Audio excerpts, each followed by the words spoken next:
Happening right now, the U.S. Senate has begun to vote on legislation to authorize the training of Syrian rebels in the fight against ISIL. It comes after intense debate on Capitol Hill. Senior political reporter Scott Thuman is live in our newsroom tracking all of this. Scott?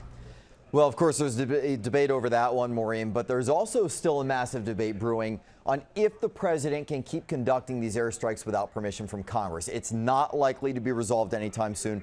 And that's why one congressman, Jerry Connolly of Virginia, tells me he has a proposal to handle this matter once and for all. But there's a problem. In just 24 hours, Congress is scheduled to go on another long break.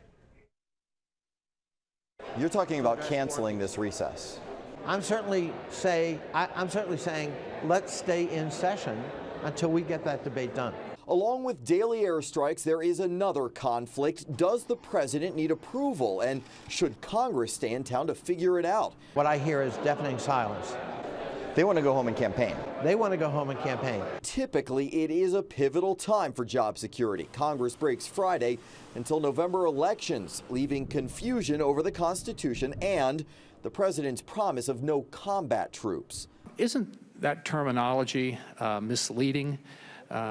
We've already or soon will have 1,600 American military personnel back to Iraq. They're going to be training and assisting, helping with intel, helping to build the capacity, but they will not have a combat role. Secretary Kerry insists the administration has the authority to make the decisions, no Congress necessary. But if things go wrong, he can kind of share the blame then with Congress, couldn't he? That's right. And Congressman Connolly says there is a danger in letting too much time pass. The atrocities aren't in people's minds. Maybe the American public is less attracted to this idea of going on the attack against ISIL. I agree with that. I think it would be, frankly, much harder to get an authorization if we wait. All right, now others on the Hill have told me that it's highly unlikely this will happen, and it will indeed be left for a lame duck Congress to tackle when it returns in about 6 weeks. Maureen?